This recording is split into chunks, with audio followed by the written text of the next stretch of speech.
Sahabat YKB, jumpa kembali dalam program Ngulik Alkitab. Program Ngulik Alkitab sebagai media sarana bagi kita untuk mendalami Alkitab dan melihat relevansinya bagi kehidupan kita sehari-hari.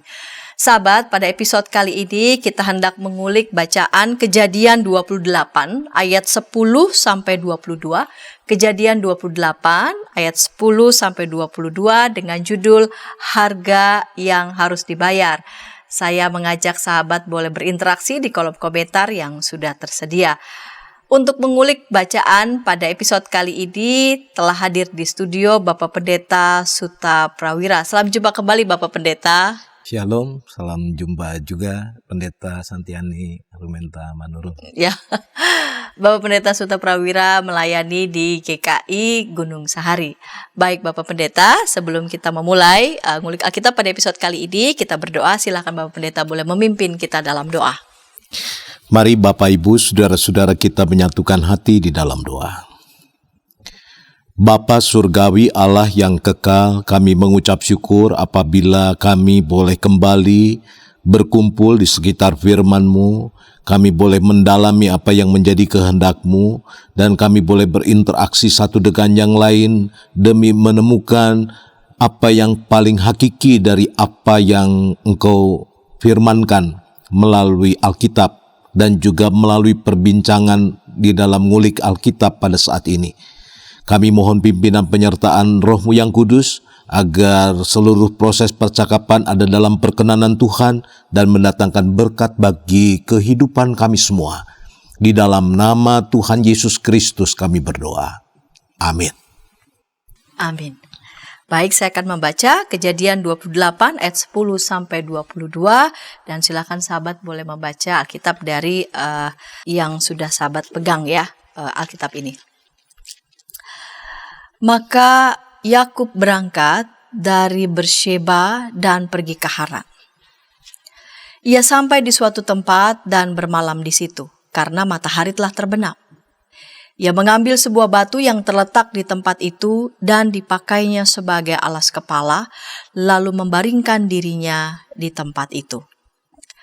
Maka bermimpilah ia, di bumi ada didirikan sebuah tangga yang ujungnya sampai di langit, dan tampaklah malaikat-malaikat Allah turun naik di tangga itu.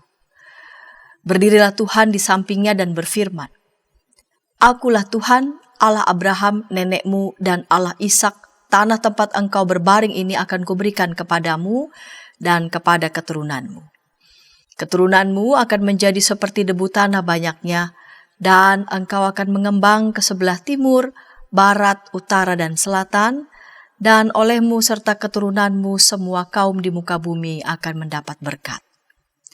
Sesungguhnya aku menyertai engkau, dan aku akan melindungi engkau kemanapun engkau pergi, dan aku akan membawa engkau kembali ke negeri ini, sebab aku tidak akan meninggalkan engkau, melainkan tetap melakukan apa yang kujanjikan kepadamu.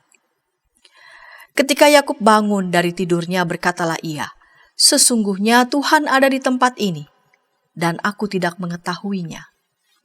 Ia takut dan berkata, Alangkah dahsyatnya tempat ini. Ini tidak lain dari rumah Allah. Ini pintu gerbang sorga. Keesokan harinya pagi-pagi Yakub mengambil batu yang dipakainya sebagai alas kepala dan mendirikan itu menjadi tugu dan menuang minyak ke atasnya. Ia menamai tempat itu Betel. Dahulu nama kota itu Luz. Lalu bernazarlah Yakub, jika Allah akan menyertai dan akan melindungi aku di jalan yang kutempuh ini, memberikan kepadaku roti untuk dimakan dan pakaian untuk dipakai, sehingga aku selamat kembali ke rumah ayahku, maka Tuhan akan menjadi Allahku. Dan batu yang kudirikan sebagai tugu ini akan menjadi rumah Allah. Dari segala sesuatu yang kau berikan kepadaku akan selalu kupersembahkan 1/10 kepadamu. Sahabat YKB yang menyaksikan dan belajar bersama program Ngulik Alkitab, kita mengulik Kejadian 28 ayat 10 sampai 22 dengan judul Harga yang harus dibayar.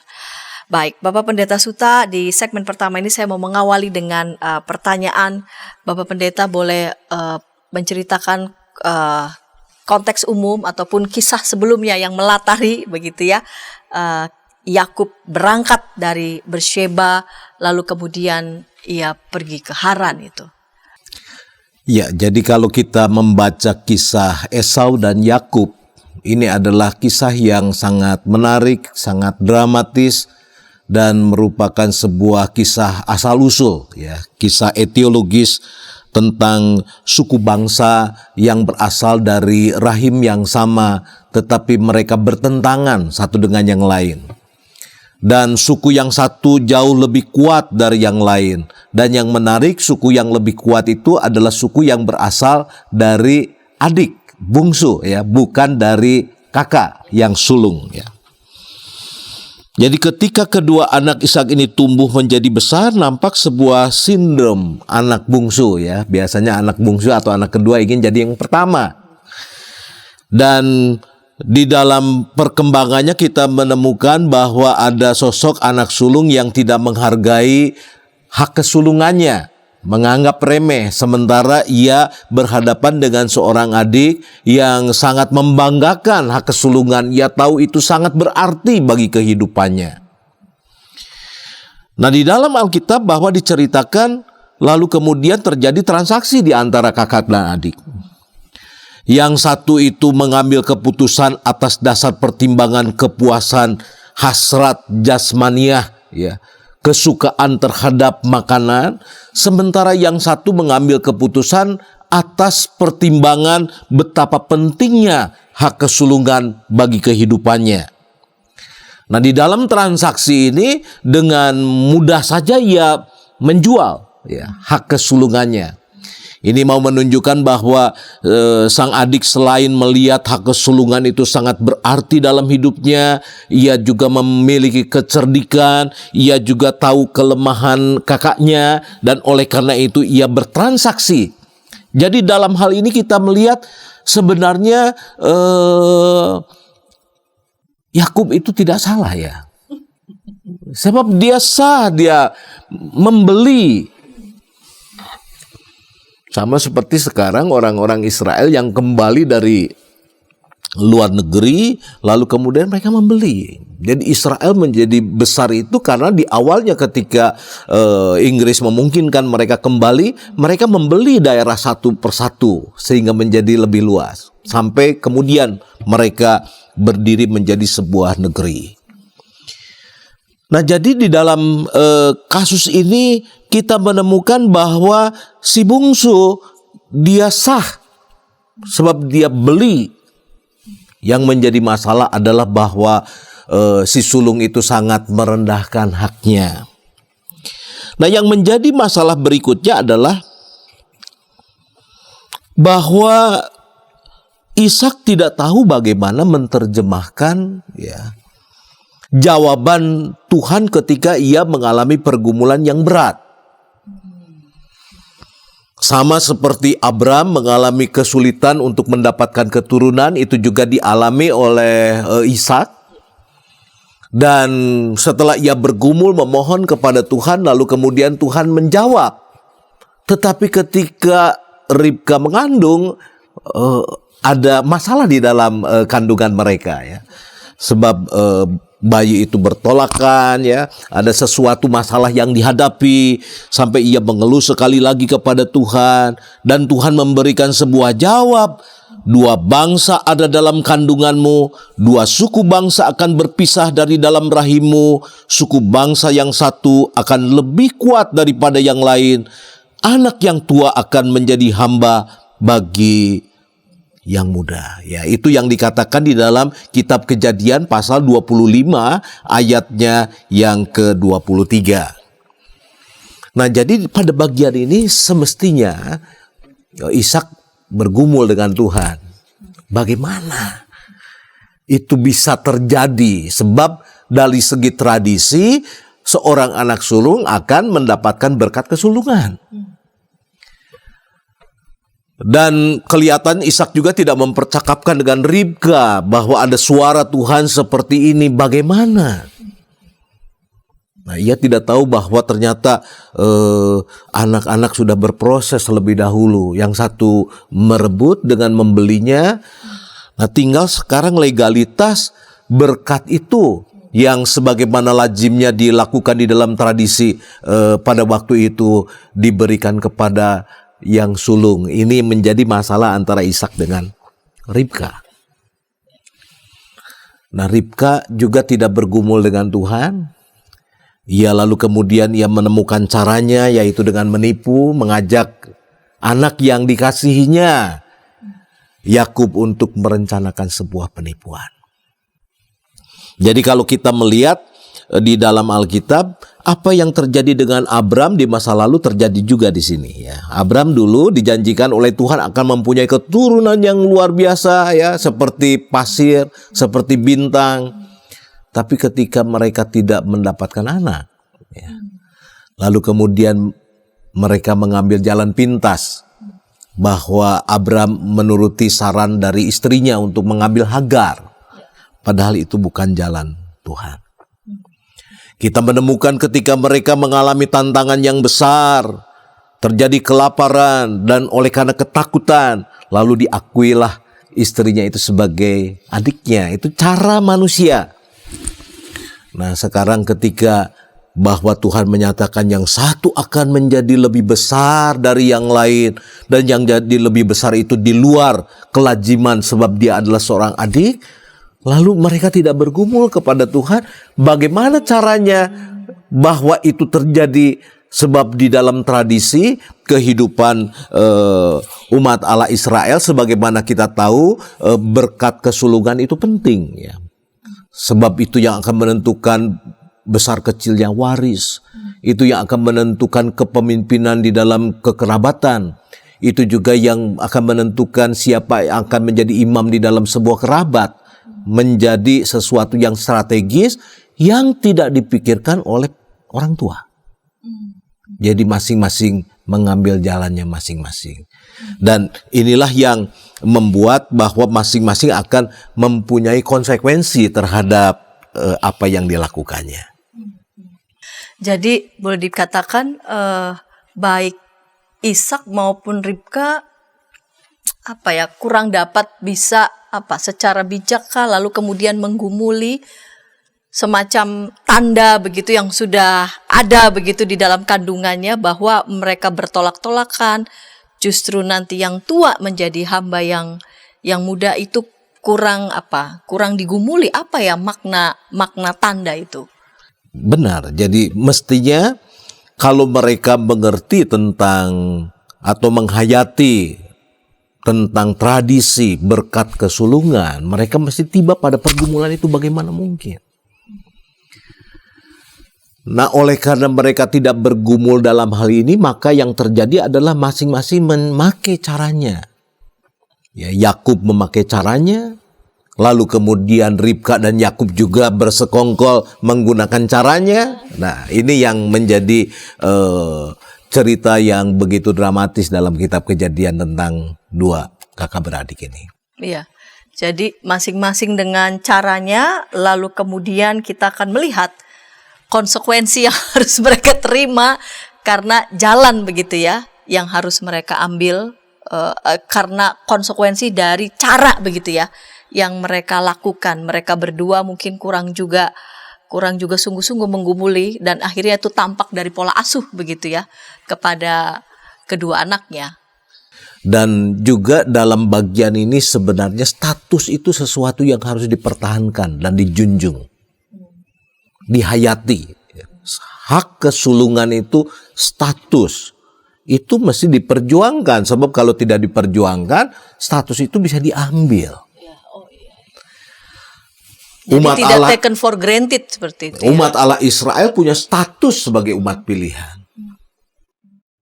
Tetapi Alkitab menyatakan bahwa umat pilihan itulah yang justru yang menyalibkan ya, Mesias yang ada di tengah-tengah mereka. Jadi status itu bisa beralih, bisa dialihkan, tidak otomatis oleh karena keberadaan lahiriahnya, tidak juga otomatis oleh karena warisan yang diturunkan turun-temurun. Apabila tidak diperjuangkan, dia bisa hilang dan bisa beralih. Iya, kita akan lanjutkan di segmen kedua, bagaimana Yakub juga harus memikul begitu ya konsekuensi dari cara bagaimana ia bersikap begitu bersama dengan ibunya menyikapi tentang berkat Tuhan hak kesulungan ini di segmen kedua. Namun sebelumnya kita dengarkan pesan-pesan berikut ini. Dari kungkungan malam gelap. Nyanyikanlah nyanyian baru. Setiap hari Rabu, pukul 12 waktu Indonesia Barat. Dapat Anda nikmati di channel Lagu Rohani YKB GKI TV.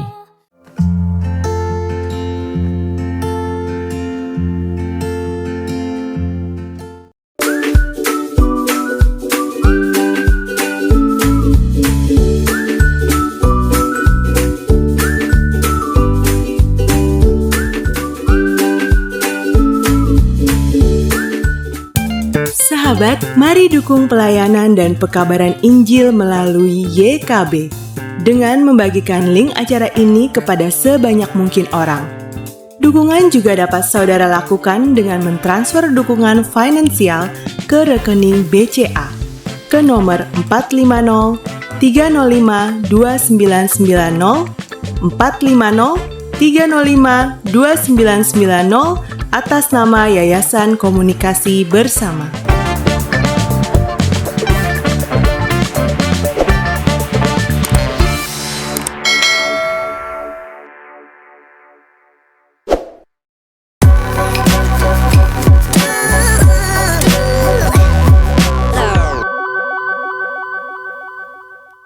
Sahabat, senang masih bersama dengan kami dalam program Ngulik Alkitab. Pada episode kali ini kita mengulik Kejadian pasal 28 ayat 10 sampai 22 dengan judul Harga yang Harus Dibayar. Pada kali ini kita sudah tiba di segmen kedua. Saya mengajak sahabat boleh berinteraksi di kolom komentar yang sudah tersedia bersama dengan narasumber episode kali ini, Pendeta Suta Prawira. Baik, Bapak Pendeta, kita lanjutkan ya di segmen kedua ini. Lalu kemudian Yakub berangkat dari Bersheba dan pergi ke Haran. Ia sampai di suatu tempat dan bermalam di situ karena matahari telah terbenam. Ia mengambil sebuah batu yang terletak di tempat itu dan dipakainya sebagai alas kepala, lalu membaringkan dirinya di tempat itu. Maka bermimpilah ia. Ini kan Yakub dalam pelarian seperti itu ya. Dia harus pergi, dia harus lari begitu karena kemarahan begitu ya, kemarahan kakaknya yang luar biasa, baru sadar ya, atas apa yang sudah dia putuskan, dia tidak menimbang lebih dulu begitu ya. Dan dalam pelarian itu nampaknya Yakub benar-benar sendirian begitu. Bagaimana ini Pak Pendeta merespon ini? Jadi kita melihat bahwa Yakub mengalami ketakutan. Ya, bukan saja ketika dia berangkat, bahkan kalau kita menelusuri pembacaan Alkitab ketika dia pulang pun dia mengalami ketakutan. Padahal dia sudah diberkati Tuhan dengan begitu banyak anak, ya, diberkati oleh Tuhan dengan begitu banyak budak dan ternak, dan dia hendak kembali. Kalau kita menelusuri pembacaan Alkitab, dia ketakutan. Ya. Jadi seorang yang memperoleh haknya dengan cara menipu, dengan cara licik dan cerdik, tentu akan menanggung bagian ini. Ya. Ia tentu merasa curiga dengan banyak pihak sehingga jangan-jangan dia tidak berani untuk menumpang, sehingga kita menemukan kisah ia beristirahat di tanah lapang di atas sebuah batu, ya. Mau menunjukkan bahwa ia mengalami ketakutan yang begitu luar biasa. Dan ia merebahkan diri dan meletakkan kepalanya di atas batu, ya, yang membuat ia tertidur lelap di sana. Nah, di dalam pembacaan Alkitab kita bahwa ketika ia tertidur, ia bermimpi dan Tuhan menyatakan dirinya dalam mimpi. Di dalam Alkitab memang kita sering menemukan bahwa Allah menyatakan dirinya atau Allah bertindak ketika manusia tertidur, ya. Kita mengenal cerita bagaimana Adam dibuat tertidur ketika Hawa diciptakan, ya. Lalu kemudian kepada Abimelek Allah menyampaikan pesannya ketika Abimelek tidur, kepada Abraham juga ketika ia bermimpi, ya. Kepada Yusuf juga mimpi-mimpi dinyatakan. Jadi mimpi pada waktu itu dijadikan oleh Allah sebagai sarana untuk menyatakan pesan-pesannya. Dan mimpi yang dialami oleh Yakub dalam pembacaan Alkitab kita adalah mimpi yang bagi kita semua, bagi anak-anak sekolah minggu ya, begitu luar biasa. Saya membayangkan ketika kecil ada tangga ke atas, malaikat naik turun begitu ya. Mimpi yang sungguh sangat luar biasa, dan lalu kemudian di dalamnya Allah memberikan janji. Dan kalau kita melihat janji Tuhan kepada Yakub, itu adalah sebagai sebuah pengulangan janji kepada Abraham, tapi ditambah dengan janji penyertaan. Ya. Jadi kalau kita membaca di dalam pembacaan Alkitab kita, ya, dalam pasal 28 ayat 13, akulah Tuhan Allah Abraham, nenekmu, dan Allah Ishak. Tanah tempat engkau berbaring ini akan kuberikan kepadamu dan kepada keturunanmu.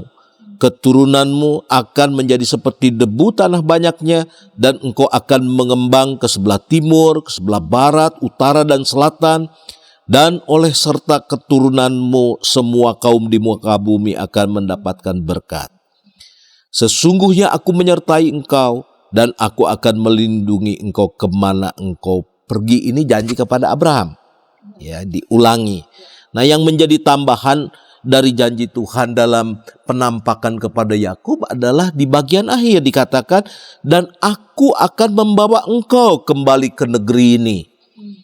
Sebab aku tidak akan meninggalkan engkau, melainkan tetap melakukan apa yang kujanjikan kepadamu. Ya, jadi Tuhan mengetahui ia ada dalam pelarian. Ketika ia ada dalam ketakutan, Yakub merasa sendiri, merasa dikejar-kejar oleh sosok yang begitu mengerikan. Sebenarnya dalam pelarian itu Tuhan menyertainya.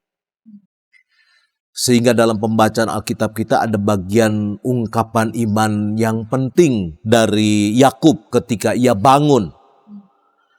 Ungkapan iman yang ia katakan secara luar biasa bahwa aku baru menyadari Allah ada di sini. Ya. Itu adalah satu ungkapan iman. Ia mengatakannya dengan kalimat demikian. Sesungguhnya Tuhan ada di tempat ini dan aku tidak mengetahuinya. Ia takut dan berkata, alangkah dahsyatnya tempat ini. Ini tidak lain dari rumah Allah dan inilah pintu gerbang surga. Ya. Jadi sebuah pesan yang penting pada bagian ini, ketika berkat sudah diberikan dan kita mendapatkan berkat itu dari Tuhan, Tuhan akan menyertai kita. Nah, sering oleh karena kelemahan kita, oleh karena kita melakukan segala sesuatu dengan cara kita tidak menyadari akan penyertaan Tuhan. Kita selalu merasa sendiri oleh karena konsekuensi dari perbuatan yang kita lakukan. Jadi peristiwa pelarian, artinya larinya Yakub itu semacam apa ya, cara begitu ya, di mana Tuhan mau kembali meneguhkan begitu janji kepada Abraham juga kepada Ishak. Sebab rasanya kan Ishak juga sesungguhnya Tuhan ada dan aku tidak mengetahuinya begitu ya. Jadi rasanya mungkin Yakub tidak persis terlalu tahu sebetulnya ini apa, karena juga kan berkat janji berkat yang akan diberikan Ishak juga kan yang paling mengetahui sebetulnya Ribka rasanya begitu ya. Yakub mungkin tidak terlalu tahu, tetapi justru lewat peristiwa larinya Yakub di sini dia semacam apa ya, mengenali begitu ya siapa Tuhan dan janji berkat semacam apa yang akan diberikan kepadanya dan juga melaluinya. Iya. Jadi kalau kita melihat ini berarti bahwa sebagai orang tua Ishak dan Ribka tidak pernah mempercakapkan ya dengan anak-anak ya tentang apa sih berkat itu ya. Berkat apa yang mereka sebenarnya terima dari Tuhan, dan berkat itu apa wujudnya dalam kehidupan. Sehingga ketika Yakub mendapatkan berkat itu, ia mengalami ketakutan. Dia tidak memahami bahwa di dalam berkat itu ada penyertaan, di dalam berkat itu ada pemeliharaan, tetapi di dalam berkat itu juga ada tanggung jawab tentu kepada yang memberi berkat. Nah, jadi mimpi ini sebenarnya mau mengatakan engkau diberkati. Engkau sudah mendapat berkat itu. Betapapun engkau dapatkan dengan cara yang engkau buat sendiri dengan ibumu, dengan cara yang mungkin tidak baik begitu. Tetapi berkat itu sudah turun atasmu. Nah, tentu pertanyaan kita berikutnya, apakah Tuhan itu setuju dengan penipuan? Tindakan konspirasi. Iya. Tapi kalau kita membaca Alkitab kita, sebenarnya yang pertama yang mendukakan hati Tuhan itu adalah, kok ada anak sulung tidak menghargai hak kesulungannya. Jadi sebenarnya Tuhan itu sudah melihat bahwa dia tidak layak untuk menjadi anak sulung. Sebab dia tidak menghargai status kesulungannya. Sama seperti umat pilihan itu dialihkan kepada orang-orang percaya, orang-orang yang mengikut Kristus, ya, sebab mereka tidak menghargai statusnya. Nah, bahwa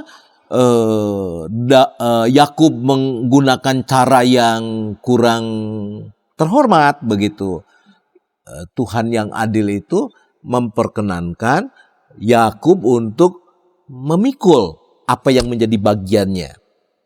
Ada bagian yang Tuhan berikan berkaitan dengan berkat, pemeliharaan, tetapi ada bagian yang mesti ia pikul, itu adalah harga yang harus dibayar ketika kita memperoleh berkat dengan cara-cara yang manusiawi. Iya.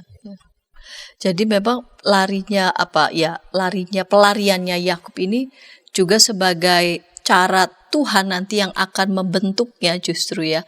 Karena hak kesulungan berkat yang demikian besar itu juga kan harus dipikul oleh seorang yang sungguh-sungguh tahu betapa sangat besar berkat itu dan bagaimana bertanggung jawab atas itu.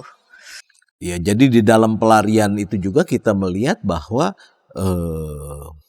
Yakub merasakan apa yang ia lakukan.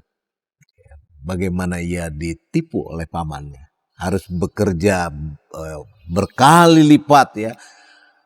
Hampir ia 20 tahun lamanya di pengasingan ya. Jadi sebenarnya ada bagian yang harus Yakub rasakan atas tindakan yang ia lakukan. Tetapi Tuhan berkenan itu terjadi dalam kehidupan Yakub. Dan Yakub berproses di dalamnya. Dan oleh karena itu janji pemeliharaan Tuhan itu Tuhan wujudkan dalam kehidupan Yakub. Jadi sekalipun ia dalam pelarian, namun bukan berarti Tuhan meninggalkannya. Betul. Jadi berkat yang melekat dalam diri Yakub, ya, itu yang membuat Tuhan menyertainya. Jadi Tuhan yang disembah oleh Ishak, Yakub, bukan Tuhan seperti yang ada di tanah Kanaan yang terikat dengan lokus, dengan tempat, tetapi Tuhan yang turut mengembara bersama dengan mereka yang diberkatinya. Mereka yang diberkatinya. Baik, kita akan lanjut di segmen yang ketiga untuk melihat ayat selanjutnya. Namun sebelumnya kita dengarkan pesan-pesan berikut ini. Tanganku dipegang. Injil dalam Melodi. Setiap hari Kamis, pukul 12 waktu Indonesia Barat. Dapat Anda nikmati di channel Bedah Lagu YKB GKI TV.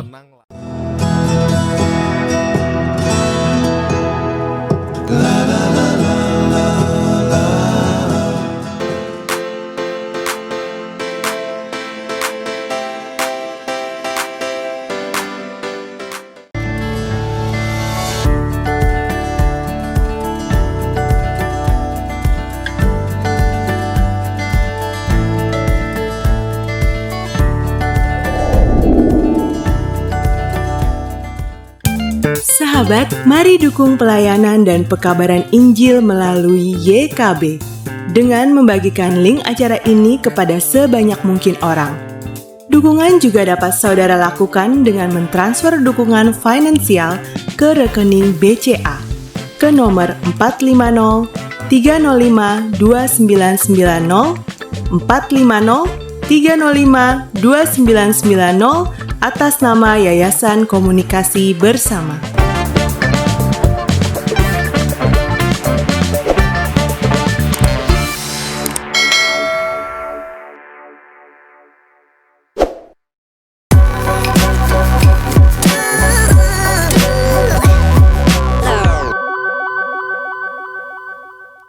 Sahabat Senang masih bersama dengan kami dalam program Ngulik Alkitab. Pada episode kali ini kita mengulik Kejadian pasal 28 ayat 10 sampai 22 dengan judul Harga yang harus dibayar. Saat ini kita sudah tiba di segmen yang ketiga.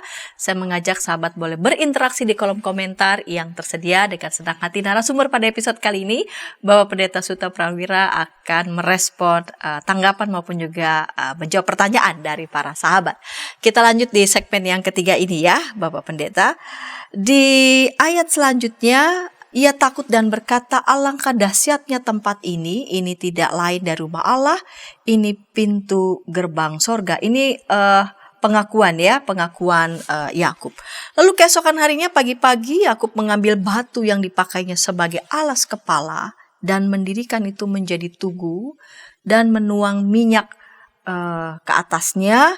Ia menamai tempat itu Betel dahulu, nama kota itu Luz. Ini juga respon begitu ya, respon Yakub terhadap peristiwa yang menurut dia itu sangat besar, menggetarkan, dan dia justru meresponnya dengan ungkapan syukur. Menjadikan tugu, menuang minyak ke atasnya, ini simbol apa ini, Pak Pendeta? Ya, jadi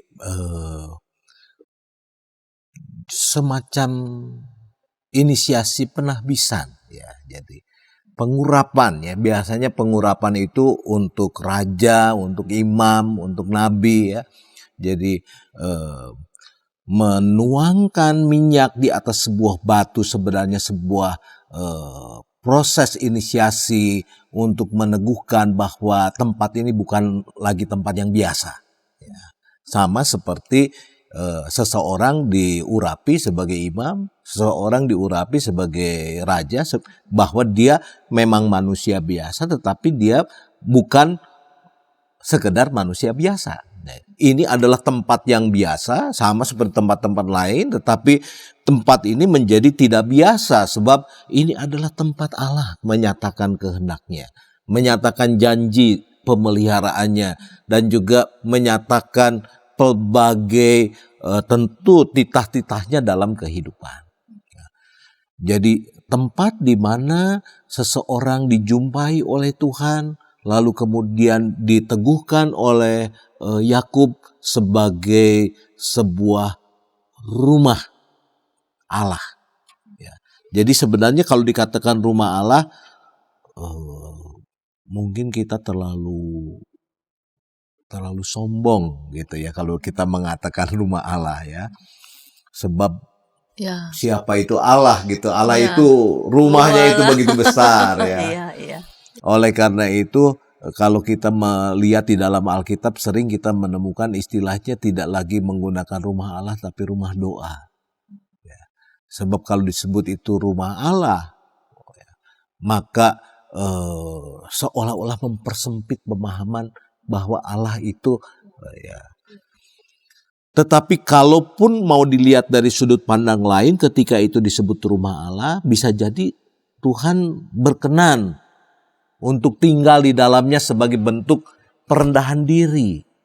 Ya. Oh, ini bentuk ia berkenan mau di situ. Berkenan. Ya. Jadi artinya konsep rumah Allah kita mesti lihat dari dua sisi. Di satu sisi sebenarnya Tuhan itu maha besar, tidak perlu rumah. Dan tidak bisa kita kungkung dengan itu. Tidak kungkung dengan itu. Tetapi kalau Tuhan yang maha besar itu mau merendahkan diri, berkenan tinggal di sana, ini adalah kemurahan Tuhan. Dan oleh karena itu kemurahan Tuhan tidak boleh digunakan oleh kita sebagai alat untuk mengkungkung Tuhan. Oleh karena itu pada bagian pembacaan Alkitab itu dikatakan pintu gerbang surga. Sebab rumah Tuhan itu di surga, di atas. Jadi itu tuh hanya pintu gerbangnya. Ya. Nah, tetapi mungkin untuk mempermudah ya, diberi nama Betel ya, rumah Allah ya. Sebuah pemahaman yang mudah dicerna oleh bangsa-bangsa di sekitar. Seolah-olah Tuhan punya rumah di bumi ini. Iya, dan itu juga menolongnya, yaitu tadi ya, memaknai bahwa tempat ini di mata orang biasa, tetapi buat Yakub tempat ini menjadi luar biasa karena Tuhan justru berkehendak menyatakan kehendaknya di tempat itu. Lalu bernazarlah Yakub, jika Allah akan menyertai dan akan melindungi aku di jalan yang kutempuh ini, memberikan kepadaku roti untuk dimakan dan pakaian untuk dipakai, sehingga aku selamat kembali ke rumah ayahku, maka Tuhan akan menjadi Allahku. Ini ungkapan apa? Apakah ungkapan ada semacam keraguan atau Yakub mau meminta penegasan kembali?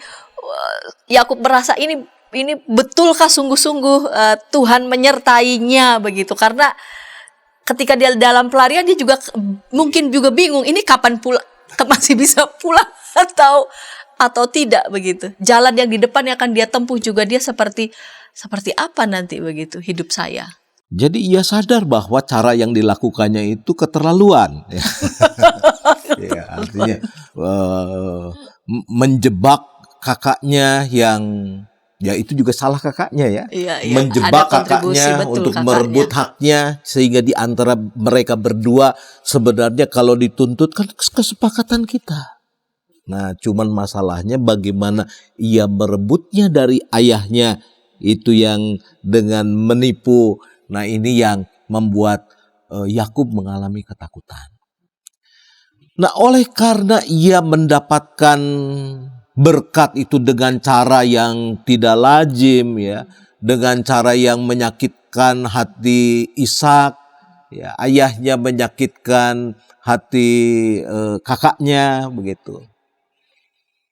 Dan juga Yakub nanti menyakiti hati pamannya juga. Sebab dia cerdik ya. Jadi semua laki-laki yang dekat dengannya disakiti ya. Kakak laki-laki disakiti ya. Ayah laki-laki, paman juga. Keluarga ini cerdik semua. Nah, jadi wajar kalau Yakub mempunyai keraguan. Ya, keraguan. Apakah benar aku itu diberkati? Apakah benar aku itu akan dipelihara? Sehingga dia sepertinya menyampaikan nasarnya. Aku akan menyembah Engkau sebagai Tuhanku apabila aku cukup makan, ya, cukup pakaian, ya. Dan ternyata Tuhan membuktikan dia bukan hanya cukup makan, cukup pakaian, ya. Dia pulang dengan anak-anak yang banyak. Ia pulang dengan budak-budak yang banyak, ia pulang dengan harta, dengan ternak yang banyak, ya. Dan oleh karena itu di tempat ini, ketika ia pulang 20 tahun kemudian ia mendirikan mezbah bagi Tuhan. Dan batu yang kudirikan sebagai tugu ini akan menjadi rumah Allah, dari segala sesuatu yang kau berikan kepadaku akan selalu ku persembahkan 1/10 kepadamu. Ini juga adalah ungkapan nazar begitu ya. Betul, dan di Dari dalam Yakub. kehidupan orang-orang Israel, tempat itu nanti menjadi semacam tempat berkumpulnya suku-suku ketika mereka beribadah kepada Tuhan. Di Betel. Ya. Kita masih ingat misalkan ketika Amos itu menyampaikan nubuatnya di Betel. Ya. Ketika dia diusir oleh Imam Amazia, ya, cari makannya jangan di sini tapi di kampungmu, di selatan, ya. Itu mau menunjukkan kepada kita dalam kurun waktu yang cukup lama, ya, setelah tanah yang dijanjikan itu diberikan, ya, itu menjadi tempat suku-suku Israel berkumpul untuk berdoa. Iya, Pak Pendeta, dari kisah begitu ya, perjalanan baik di keluarga Ishak secara khusus begitu, secara khusus lagi pelarian begitu, larinya Yakub atas konsekuensi dari apa yang dia lakukan. Bagaimana ini kita memaknai begitu ya. Ketika mungkin sebagian dari kita juga rasanya ada kecenderungan ingin mengerjakan begitu ya. Hal-hal yang Tuhan ingin kerjakan, lalu kemudian saya mau kerjakannya dengan cara saya begitu. Saya mau kerjakannya dengan kehendak saya. Dan karena itu kita juga bisa saja begitu ya menanggung konsekuensi atas keinginan kita mau mengerjakannya dengan kehendak kita. Jadi kita yakin bahwa Tuhan memberkati kita ya. Ketika kita menjadi percaya, ketika kita menyerahkan hidup kita sepenuhnya kepada Tuhan, Tuhan itu memberkati kita. Ketika kita memulai pekerjaan, kita datang kepada Tuhan, kita yakin Tuhan memberkati kita. Nah, yang menjadi persoalannya adalah ketika kita menjalani kehidupan, bagaimana berkat Tuhan itu didapat oleh kita ya. Sebab Tuhan memberkati bisa melalui usaha yang kita kembangkan. Tuhan memberkati kita melalui pekerjaan yang kita tekuni. Tuhan memberkati kita melalui pelbagai kegiatan aktivitas yang kita lakukan. Tuhan memberkati. Nah, bagaimana kita berproses di dalam usaha kita, bagaimana kita berproses di dalam pekerjaan kita, di dalamnya mengandung konsekuensi. Ya, jadi kalau kita mengumpulkan berkat dalam usaha, lalu kemudian kita tidak dengaran dengan kehendak Tuhan bagaimana kita melipat gandakannya, lalu kita menggunakan cara-cara kita, ada konsekuensi yang harus kita pikul. Bisa berat. Ya, sama seperti yang dialami oleh Yakub, bukan setahun 2 tahun, ya 20 tahun, ya bukan waktu yang pulang sudah tua, kurang lebih begitu kan, anak-anak sudah besar. Nah, di dalam kehidupan kita pun menurut hemat saya dari sudut pandang firman Tuhan yang kita gali bersama-sama, kita diberkati. Bagaimana kita mendapatkan berkat itu akan menentukan apa yang akan kita alami. Tetapi kalau kita mengelola setiap usaha, pekerjaan, karir kita sebagaimana Tuhan kehendaki, tentu kita tidak akan mengalami konsekuensi-konsekuensi yang terjadi dalam hidup kita. Nah, di dalam kehidupan kita acap kali kita menggunakan cara kita. Lalu kemudian kita bertemu kesulitan demi kesulitan. Nah, Tuhan itu sebenarnya mengasihi kita. Ketika kita mengalami kesulitan, ketika kita mengalami ketakutan, Tuhan senantiasa datang, mengingatkan, meneguhkan. Supaya pertama-tama kita disadarkan setiap perbuatan ada konsekuensinya. Supaya kita siap apabila itu adalah konsekuensi yang harus kita pikul, kita mesti memikulnya. Nah, ketika kita memikulnya sampai pada tuntas apa yang menjadi bagian kita, Tuhan juga akan menuntun kita untuk kembali. Jadi betapapun bisa saja kita salah mengambil keputusan karena ego dan sebagainya, kita ingin memakai dengan cara kita dan ada konsekuensi pun yang kita pikul, bukan berarti Tuhan meninggalkan kita. Dalam proses kita mesti harus menanggung konsekuensinya, begitu ya Pak Pendeta? Ya, sebab itulah kita mengatakan Allah kita Allah yang setia, Allah yang tidak pernah mengingkari janjinya. Ya, kita yang mengingkari janji. Nah, Alkitab itu Allah membaharui perjanjiannya. Sebab ketika diingkari kan janji batal. Tetapi Allah membaharui, memberi kesempatan ulang. Nah, jadi kalau kesempatan ulang itu berulang-ulang kita selalu membatalkannya, mungkin Tuhan juga ada sampai pada satu titik ya. Aku mesti kasih pelajaran yang besar. Ya, sama seperti yang terjadi dengan Israel. Ya, dibuang ke pembuangan itu pelajaran yang besar. Setelah kesempatan berulang-ulang datang, tetapi disia-siakan oleh mereka. Iya. Baik, sahabat, melalui kisah tentang mimpi Yakub di Betel ini kita juga bercermin atas hidup kita. Kita bisa saja berupaya untuk mengambil langkah cara-cara yang menurut kita itu oke, yang menurut kita itu pas dengan kehendak kita, dengan ego kita. Dan atas cara itu bisa saja kita menerima konsekuensi yang menurut kita itu membuat kita pedih. Namun yakinlah Tuhan kita adalah Tuhan yang setia. Tuhan berkenan untuk selalu membarui janjinya, ya, sekalipun ada janji-janji yang kita mungkin ingkari begitu ya, karena kehendak kita, namun Ia berkenan untuk mengarahkan kita dan menuntun kita kembali kepadanya. Dan ketika tayangan ini boleh menjadi berkat bagi sahabat dimanapun berada, sahabat boleh membagikan tayangan ini kepada sebanyak mungkin orang, lalu kemudian boleh menekan tombol like ataupun subscribe sehingga boleh mendapatkan update tayangan terkini dari YKB GKI TV. Sebelum kita mengakhiri episode ini dalam program Ngulik Alkitab, kita berdoa. Silakan Bapak Pendeta boleh memimpin kita dalam doa. Mari Bapak Ibu, saudara-saudara kita menyatukan hati kita dalam doa. Bapa Surgawi, Allah yang baik, kami mengucap syukur apabila kami boleh belajar dari kisah Yakub dan Esau. Kami boleh belajar bagaimana setiap orang yang menggunakan caranya harus siap menghadapi konsekuensi dari cara-cara yang dilakukan. Dan kita juga boleh Tuhan tuntun untuk mengenal hatinya Tuhan yang tidak pernah mengingkari janjinya.